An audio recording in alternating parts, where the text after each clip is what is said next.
So yeah, I've always been a very, very proud Jamaican. But I've not always been proud of Jamaica. And no, it's not oxymoronic. It is actually my reality. See, I've lived all over the place. I've lived in Paris, I've lived in Sydney, I've lived in New York, Miami, you name it, I've lived there, right? And then the universe says, hey, baby girl, it's time. I'm like, time for what? Time to go home. Oh, go home to where? Go home to the place that I spent my life trying to escape? Yes, you got to go back home. Okay, all right. I was reluctant, but obviously obedient. And here I am in Jamaica. And the reason it was so difficult, I must say, is because I'm not living in tourist Jamaica. I'm living in real Jamaica, okay? Where I was born and raised, real Jamaica, country ass Jamaica. And it was extremely difficult for me at first because in every schoolgirl I saw, I wondered, what abuse are you being suffered?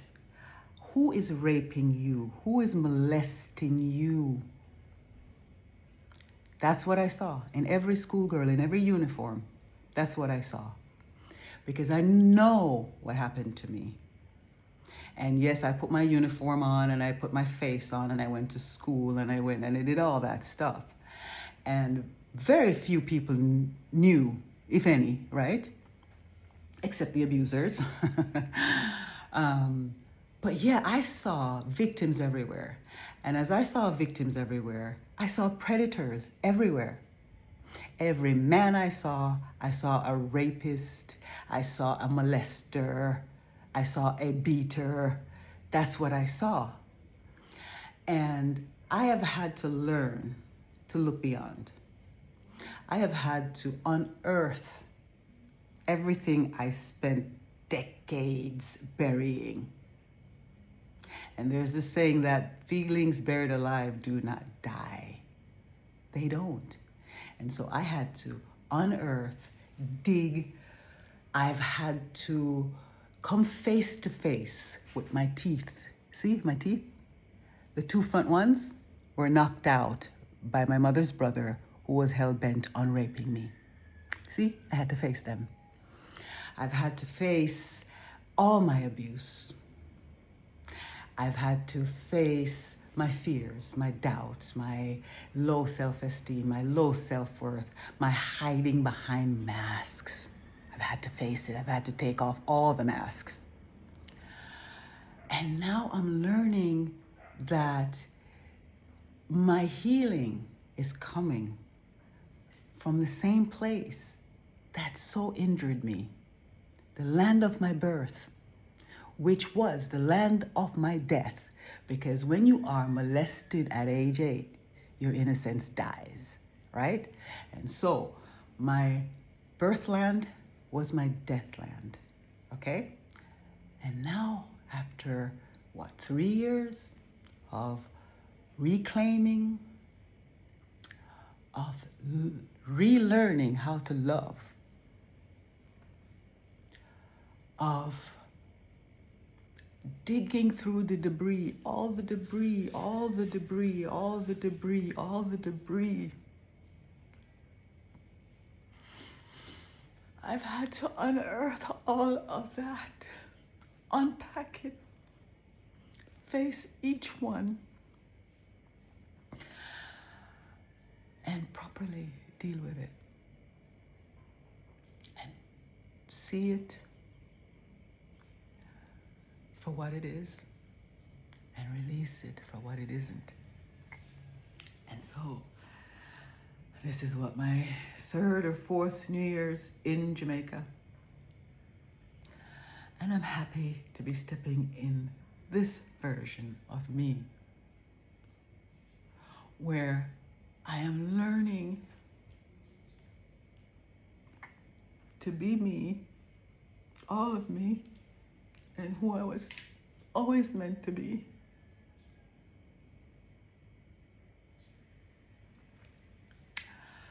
It's not been easy, but it's been necessary. Because I can tell you that I've had to dig so deep.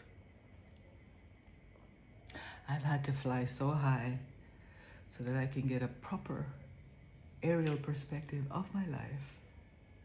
What needed to be changed, what needed to be embraced, what needed to be erased. And so on this day, the first day of January 2026, I embrace this day as I embrace every new moment. Every breath for me is my new year, my new day, my new chance, my new opportunity to love me the way I deserve to be loved, to see me the way I deserve to be seen. Bags and all, they'll soon be unpacked, but you know, it's okay, it's me.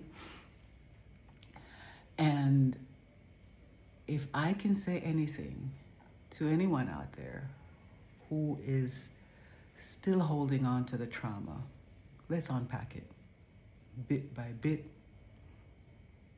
layer by layer. Let's face it. Let's deal with it properly. Not just to put it in the back of your mind and say, oh, I'll deal with that some other time. No, that doesn't work. That doesn't work. It's like, you know, putting all the crap under the rug. After a while, it's gonna become a mound and you're gonna fucking, pardon my French, but you're gonna trip and fall. Yes, I cuss.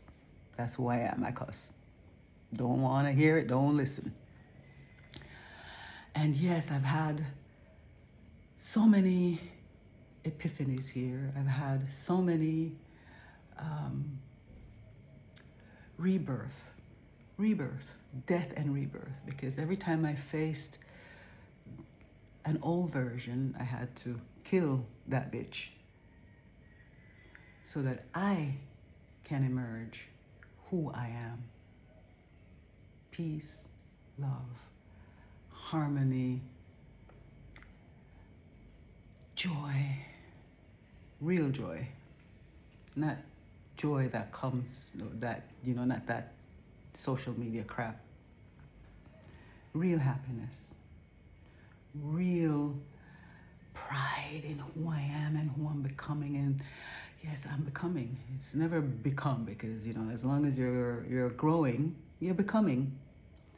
And so I am embarking on 2026 with the full knowledge and the full understanding and the full knowing that I am worthy, I am deserving, I am beautiful, I am smart, I am sexy, I am brilliant, I am all of those things. And perhaps most important, I am resilient as fuck. Long before Melissa, I've had my hurricanes. For the last, 5 years, I've been enduring my man-made hurricane. And bitch, you know who the fuck you are. But this is not about you, it's about me. I thank you. Your part, believe it or not, you played a very vital part in my elevation. And for that, I must thank you. You know who you are. Take this. This is for you. But in the end, you made me a better person while you remain a bitter bitch. So, before I start cussing too much, let me end by saying, dig deep, go inside. Go inside. Don't just say Happy New Year. Change the narrative. Change the narrative. Change the way you talk to yourself. I realized I was a self-bully. You didn't do this, you didn't do that, da da da da da da da. No, now I talk to myself with the most beautiful love. I forgive myself instantly. I'm compassionate with myself. I'm empathetic with myself.